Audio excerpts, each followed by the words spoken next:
Jacksonville. The child was born but couldn't sit still. 86 years later with no regret. You know that man can't sit still yet. The Great Depression couldn't get him down. He worked for his dad's store in town, collecting money in small amounts for poor whites and blacks and their furniture accounts. Stetson Kennedy wants us all to be free. Stetson Kennedy wants us all to be free.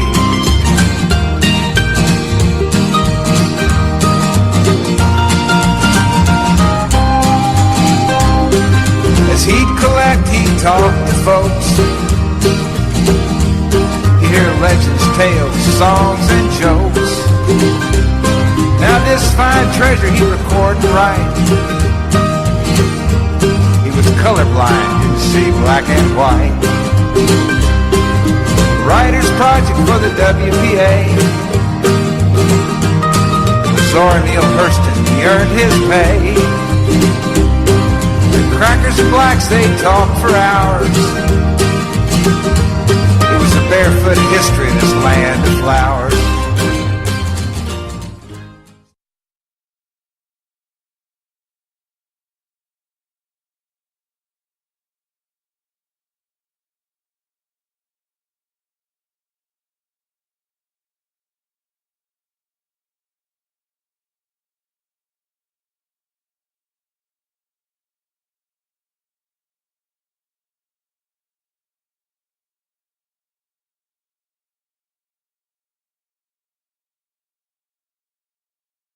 The week that was on the 26th of May 2018 from WBRN Radio and on the Boston Red Network. We come streaming to you, downloading to you, however you get it. It's perfectly good with us, as one would say. It's peachy, peachy, peachy, or whatever the term is. Silk, maybe. I'm not even certain where that particular term comes. What we'll explore here is a massive survey from the people at the Pew Center for the People. It's called What Unites and Divides Urban, Suburban, and Rural Communities. It's dated the 22nd of May. Amongst widening gaps in politics and demographics, Americans in urban, suburban, and rural areas share many aspects of community life. And this is a very large population in terms of the survey itself here. And let's see, we had the numbers. Over 6,000 people here, and we'll go over it, and we'll hear from Uncle Carl as Robe, as we normally do in this broadcast. We'll take a look also at, let's see, what else here. Oh, the idea of fighting dual wars, nothing new there. The neocons, neoconservative types have talked about that, fighting a war on the Korean Peninsula with the Democratic Republic of Korea and the Islamic Republic of Iran. Be a very interesting situation there. And also,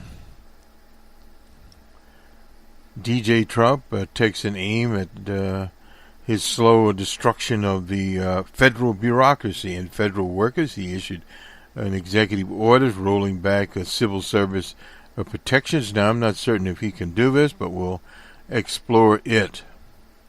And those are some of the things. But firstly, we'll go to Hawaii and Kailua and the volcanic activity out there on Puma and the Highway 130. Let's see if we can get this information in here.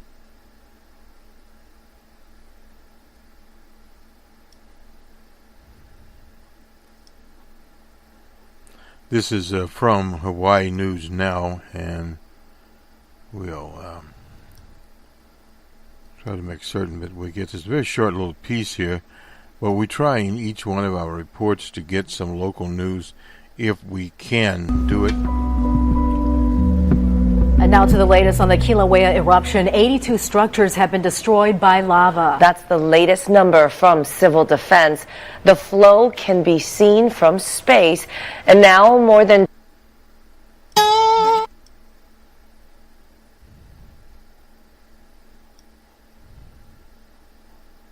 2,200 acres have been covered by lava. A flow is now slowly moving through Leilani Estates, crossing Kahukai Street. This is between Mohala and Kaupili Streets. Officials are warning people in the area to evacuate now. Time is also running out for coastal communities impacted by the eruption, as a critical escape route could face more damage. Army Leka Lincoln reports from Highway 130.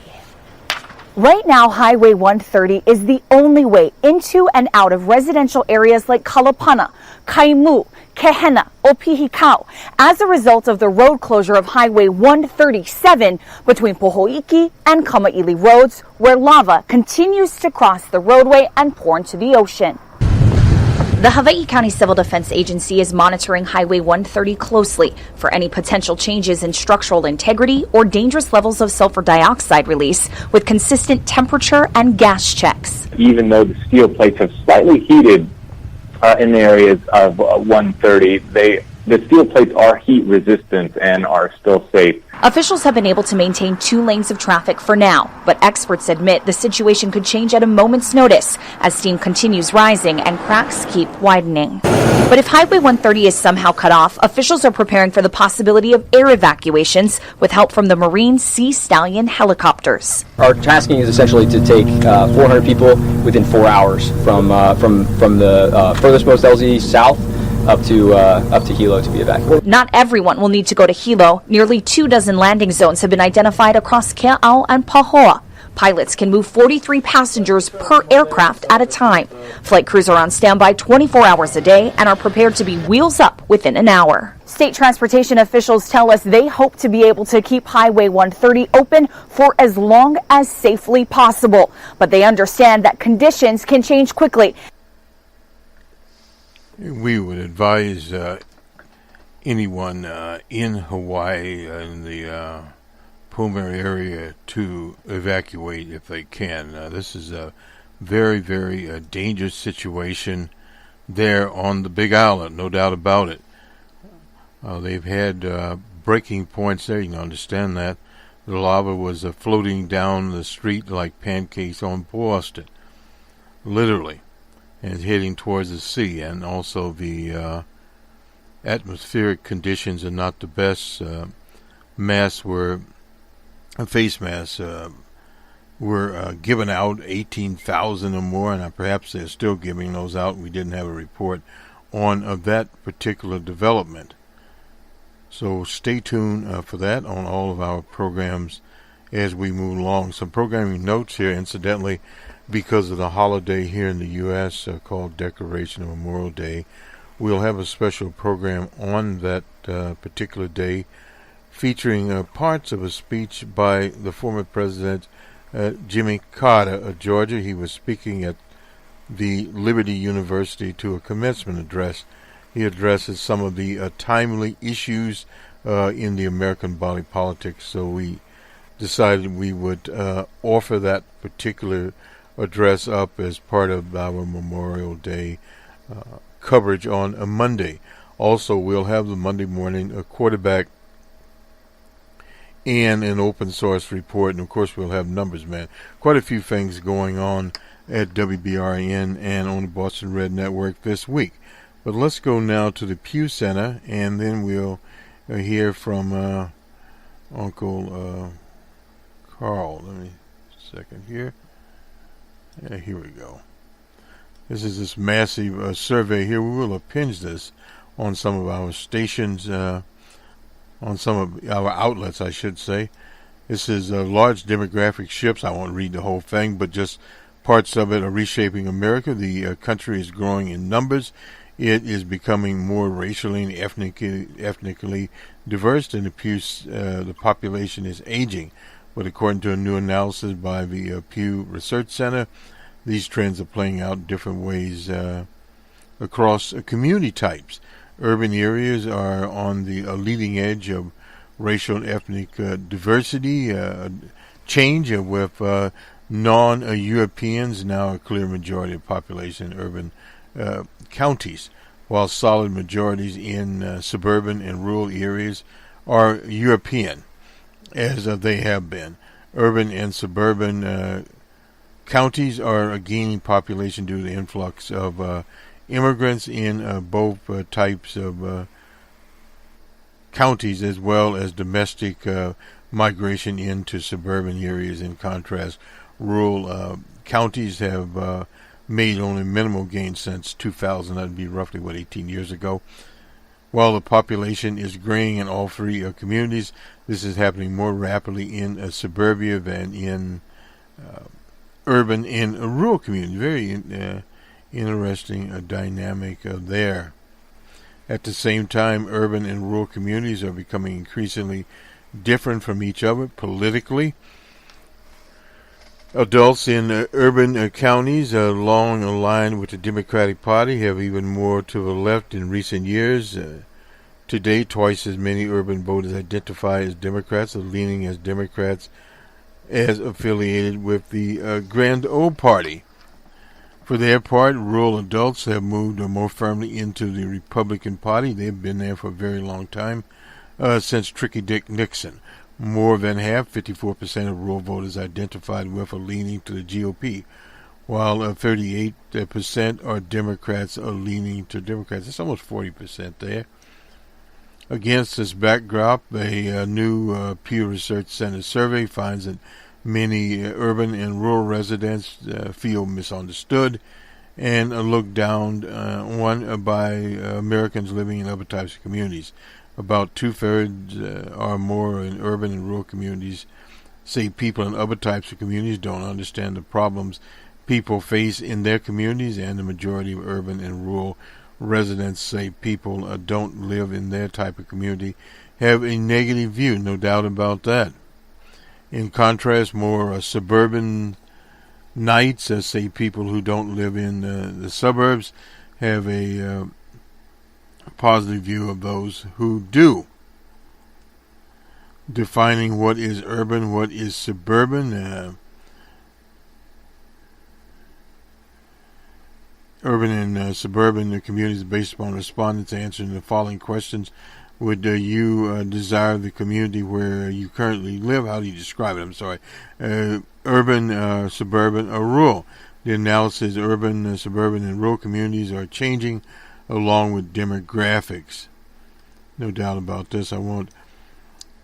The divides that exist across urban, suburban, and rural areas when it comes to views on social and political issues don't necessarily extend to how people are experiencing life in different types of communities. Urban and suburban adults are somewhat more rooted in their local communities, but substantial shares in city, suburban, and rural areas say that they live in their communities for more than 10 years. That's quite a while. We have areas in Jersey, New York, and those areas that some people haven't been 4 or 5 blocks from their neighborhoods.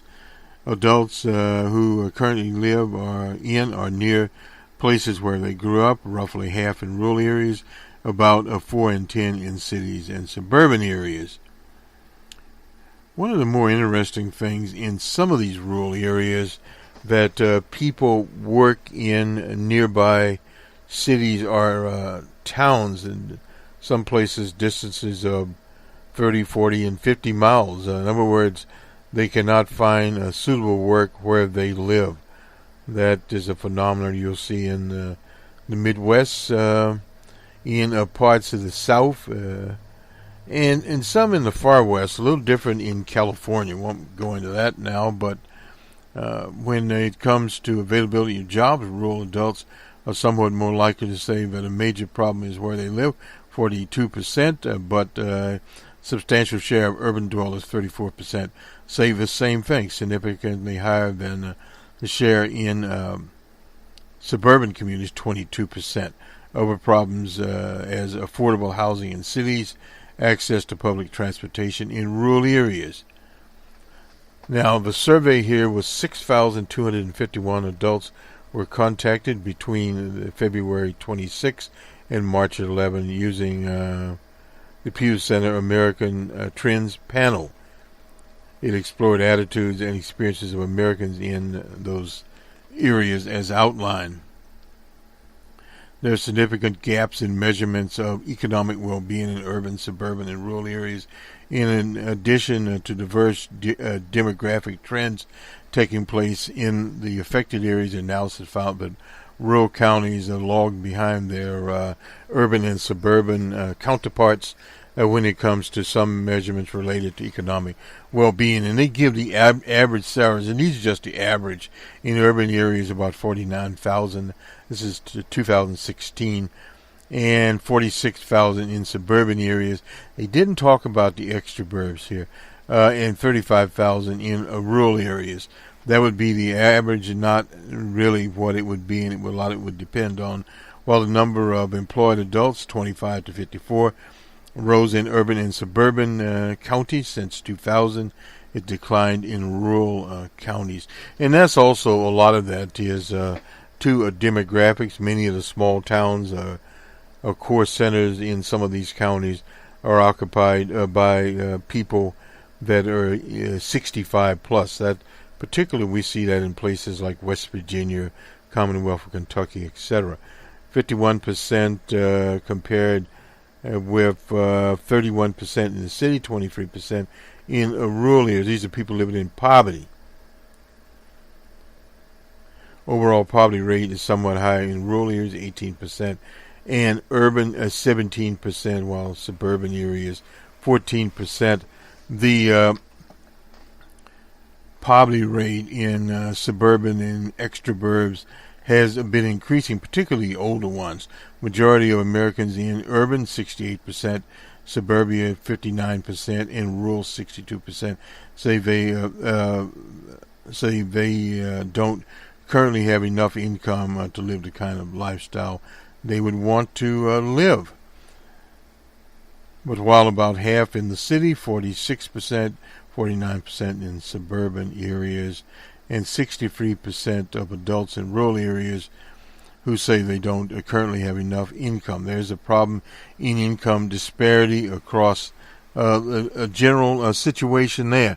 Now, when it comes to education, in rural areas, a third, 34% of those with some college or less education say they don't currently have enough income to lead the kind of life they would want to lead.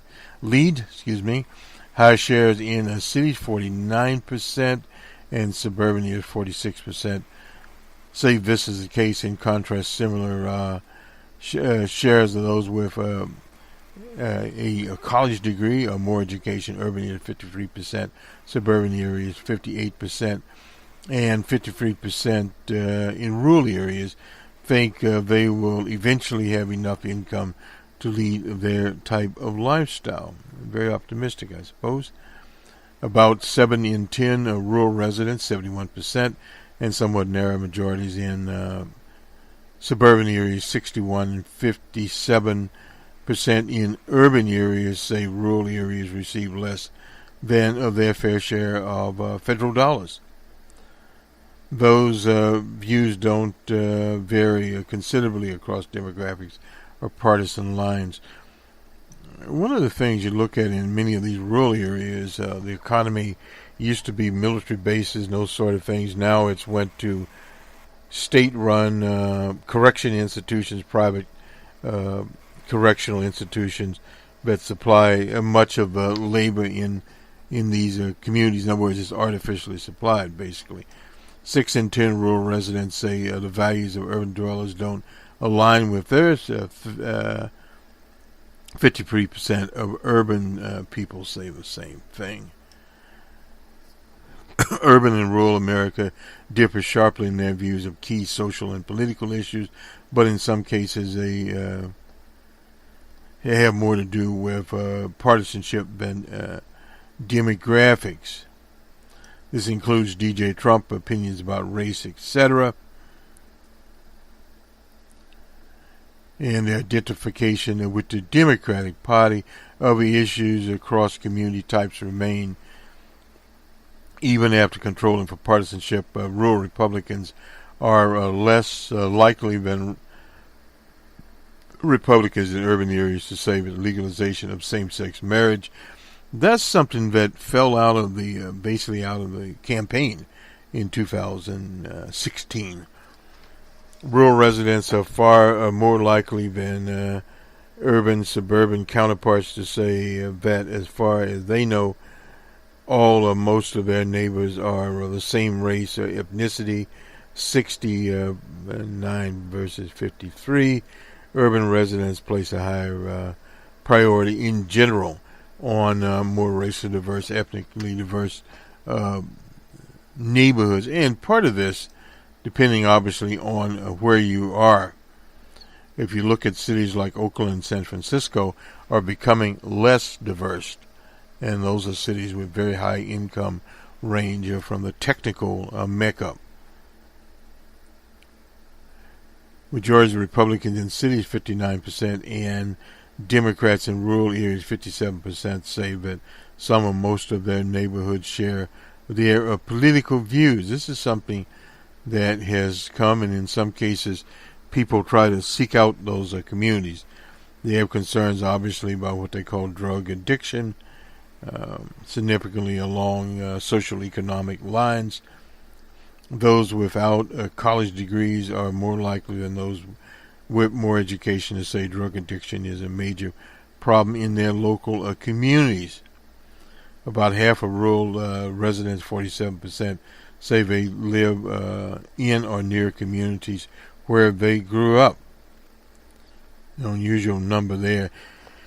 It used to be in the U.S. Around the beginning of the war, in the Depression, those areas, you had mass migrations of African Americans to, say, Chicago and those areas.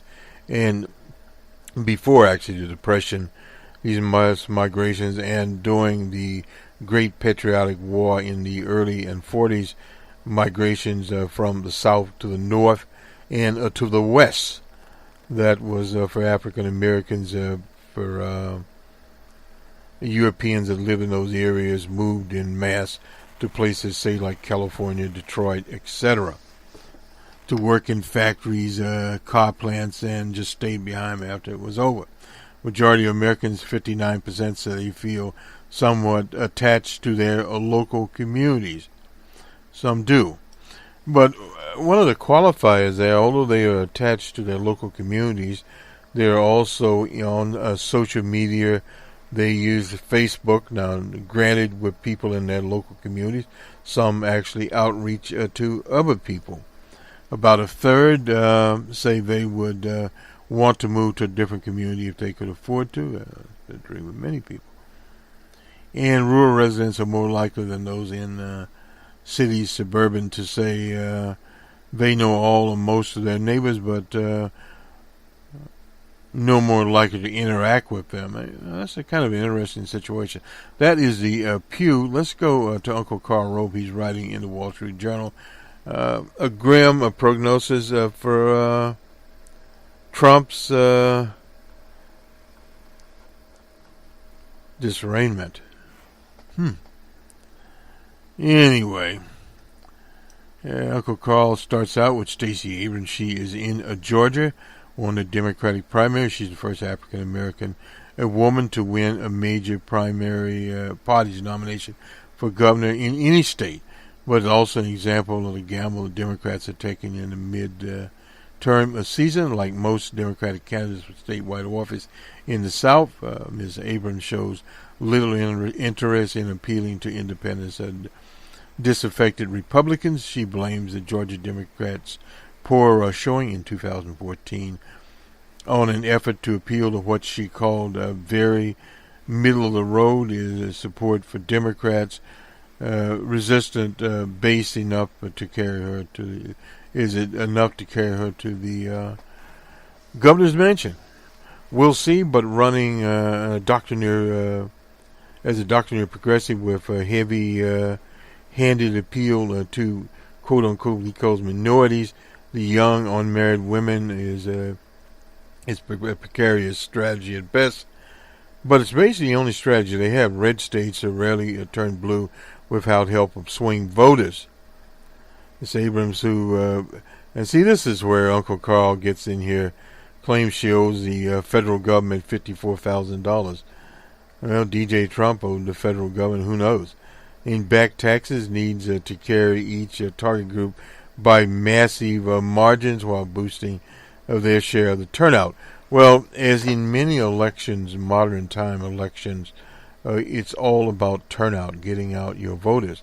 And also what you want to do, and this is where success has been sort of marginal, is register new voters. And of course, they'll be at that over time. There are plenty of new voters around in American elections, presidential elections, etc. Some state elections more, some less than the 50% threshold, which basically means a candidate that wins an election could get about 25% of the vote. Isn't the only place where Democrats are beating the path to victory. Starts with a heavy left turn in Nebraska's 2nd District. That is Kara Eastern. There beat the former Representative Brad Ashcroft for an opportunity to take on a freshman, Don Bacon. Eastman favors Bernie Sanders' free college bill, as well as Representative Ellison's Medicare for All proposal, a $15 minimum, and a repeal of Republican tax cuts. Well, those things, the polling is getting a mixed result, not only from workers, but also from many of the small and medium-sized businesses. They don't exactly know where it is going. Political handicaps respond to her victim by flipping the district from toss-up to leans Republican. Well, that's to be expected, and that is a district there in Omaha, Lincoln, Nebraska. Warren Buffett's home playing field. The Democratic primary in Pennsylvania's 1st District, a philanthropist there by the name of Scott Wallace buried a former naval prosecutor, Rachel Reddick, with negative ads, a great-grandson of Henry Wallace. For those that remember Henry Wallace, not probably very many people do, Franklin Delano Roosevelt's second vice president. The Democratic nominee appeals to the political views as radical as those of his forebear. Henry Wallace was a naive cheerleader, and that's a lie, for Joseph Stalin. Scott Wallace's personal foundation gave $300,000 to groups backing anti-Israel boycott, divestment, the sanction movement. These donations may cost Wallace in a district that is one of the largest Jewish populations in the country. Pennsylvania's 1st District is a toss-up, but Democratic primary voters seem to be demanding far-left positions, even in Republican-leaning districts in Texas. The 7th District, that's in Houston, that is where Ms. Fletcher is running.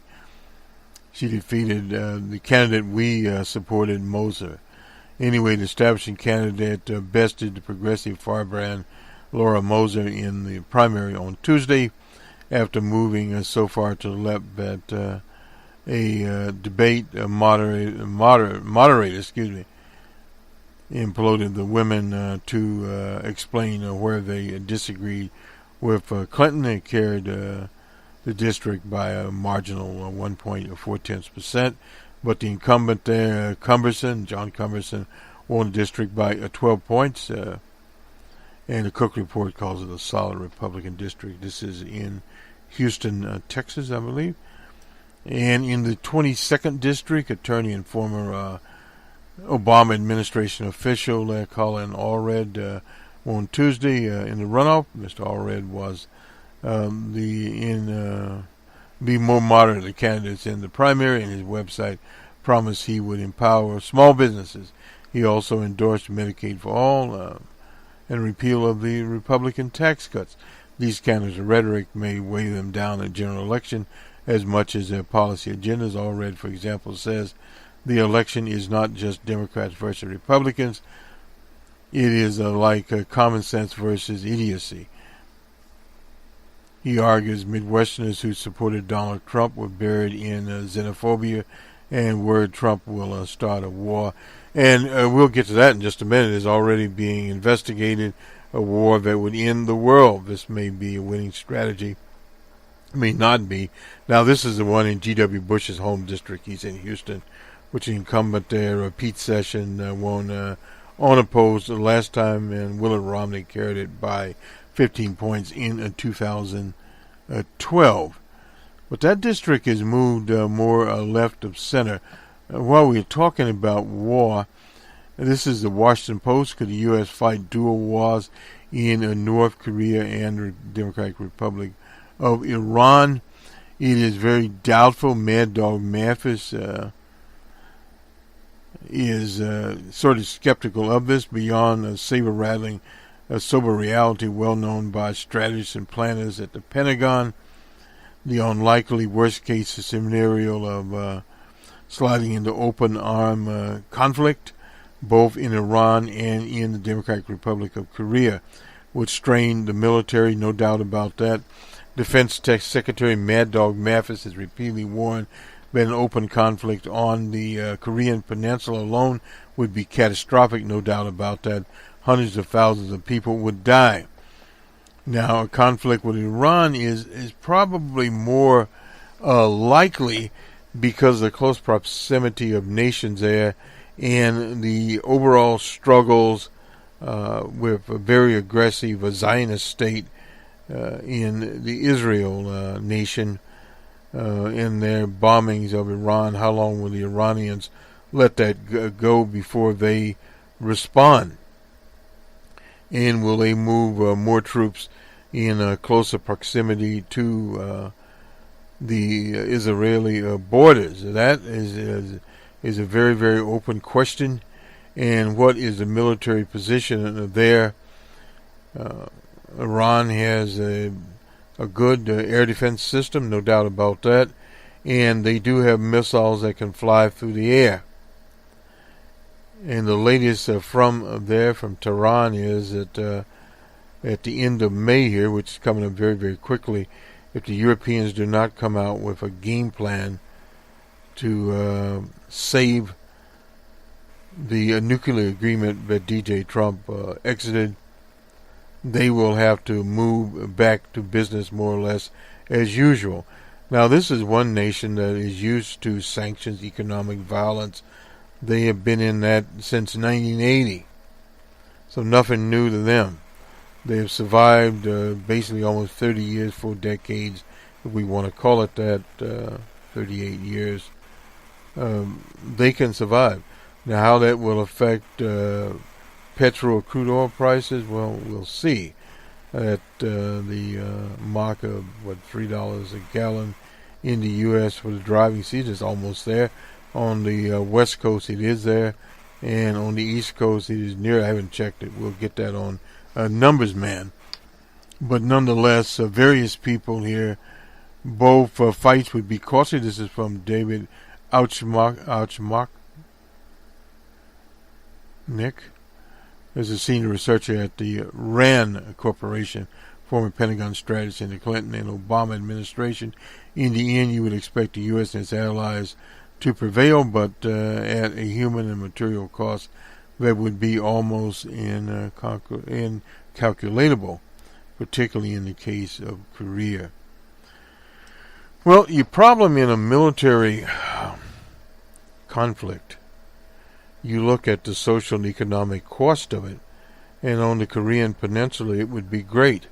And what would be the economic cost? Because no matter if they were able to defeat the Democratic Republic of Korea, what shape would the Republic of Korea be in? It would be in very bad shape. And where would the Japanese be in that? Nuclear weapons could reach Tokyo, which in itself would knock out existing financial relations in that whole area. And where does China come into it? I mean, you'd be gambling like playing Russian roulette and Russia with all 6 chambers loaded up. So that in itself is a very, very dangerous ploy, and whatever the military results is, what will the economic results be? They will be severe. There's not an endless amount of money that the U.S. has to spend on wars and replacement of these very, very costly weapons. The same thing in the Democratic Republic, the Islamic Republic of Iran, the Mideast situation, the cost of those, the F-18s, $100 million each or something like that. Very, very costly situation there. And what would be the economic consequences? If the U.S. went into a recession in a global economy, that could bring a lot of other people also into the recession. How severe the recession would be? Would the recession turn into depression as it did in 2018? So in other words, the military win of one of these wars would not really count, because for the people of the U.S. it would be very, very severe. And that's basically what they're talking about here.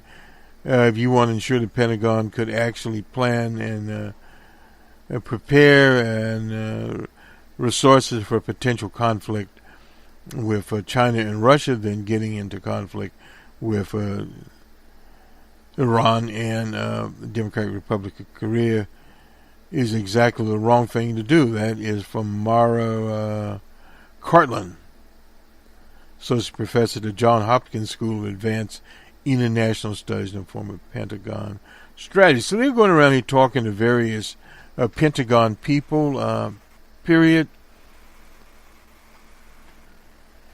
And of course DJ Trump is looking at it from a totally different standpoint. We're not certain what that standpoint is. From Michael O'Halloran, the senior fellow at Brookings now, suggested that Mad Dog Mapp's approach might reflect his first-hand understanding of the potential costs and uncertainties of any conflict, regardless of the Pentagon's many contingency plans. These contingency plans normally don't work out. DJ Trump is trying to save ZTE.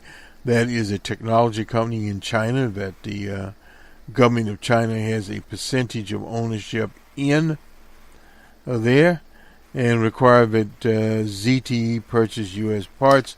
Could draw criticism from Capitol Hill and pay a $1.3 billion fine. And there's a large Chinese company. They call it a bailout there. President Xi is involved in this particular situation here. It's murky how this will come out, but a lot of components are made by them for various technological tech products of American companies. They stopped in May, early May, the Pentagon ordered to stop selling phones made by Huawei and ZTE. ZTE has a very nice Android phone for around $100, and it unfortunately, I suppose, disappeared from the horizon. To the federal workers, we'll cover this more in a future broadcast, but effectively what DJ Trump has tried, there's 2 million workers involved there. He has tried to do is limit federal workers to spending no more than a quarter of their day on union business. Said a change it could save $100 million. That's just crazy. But that's just part of it, and also to make it easier to fire federal workers. Been a normal 6-month process, a lot of appeals involved there with federal workers. I will only comment on this if as they modernize federal workers. This will also eventually affect state and local workers, because many of these cities, particularly governed by Republicans in these Republican legislatures, like Boss Walker's model in Wisconsin, they will attempt to do the same. Let's go do sports now. I didn't look at the time, but we are rolling here probably in, let me see.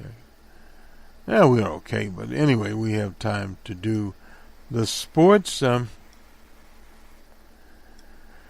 Basically, the big battle in Cleveland, the The Celtics 99 and the Cavaliers 109. Now the series is tied up 3-3, and I assume they go back to Boston.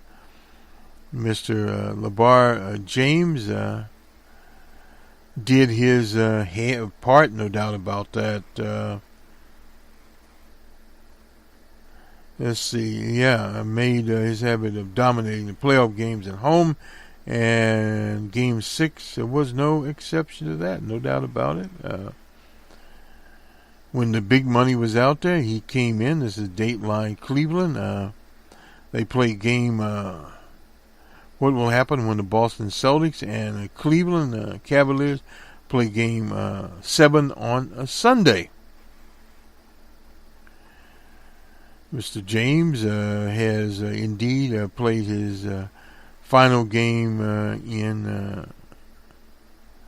in Cleveland as a Cavalier. Well, okay. James is in the midst of a most prolific postseason of his career.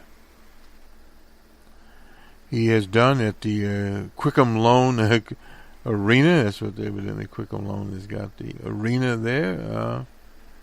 Period. So Mr. James is getting ready at home to playoffs. James is averaging 38 points, 8 rebounds, and 8 assists while shooting 59% from the field, 41% from the free-point range. I wasn't familiar with the free-point business, but evidently he's very, very good at it.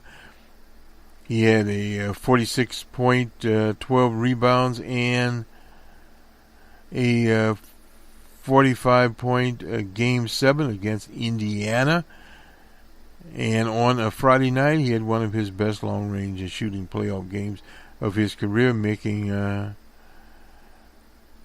5 of 7 3-pointers. That's good. James' playoffs in Cleveland over 9 different postseasons. He has had some bad nights twice. Larry O'Brien trophy was awarded to the other team. Well, we'll see how that all turns out. What happens on Sunday? What happens in July when James weighs whether he wants to keep doing this in Cleveland. He goes somewhere else, make more money, no doubt about that. So we will see where that all goes there. And let's see, we'll have the Rockets and the Warriors up, and Sunday's game will be in Boston on Sunday night at 8 p.m. Eastern. And it'll be interesting to see who wins that game in Boston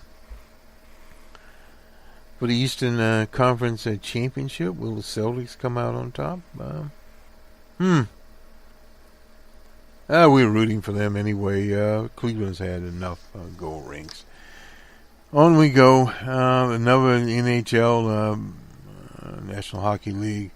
They will be later today, the Capitals of Washington versus the Golden Knights of Las Vegas, Nevada. Interesting. Baseball scores. Giants and Cubs in Wrigley Field early on. 6-2 was the final score. The Cubbies won that game over the hapless Giants. The Angels and Yankees in New York. Yankees 2-1. The Blue Jays and the Phillies in Philly. Blue Jays 6-5. The Cardinals and Pirates in Pittsburgh. Cards didn't have much going for them. The Pirates 8-1. Atlanta was in Boston. Sox 6-2 there. The Sox had 6 hits, no errors, and Atlanta had 6 hits and no errors also. The Astros and Cleveland. Astros 11-2. They are back to their winning ways. The White Sox and Tigers in the Motor City Tigers 5-4.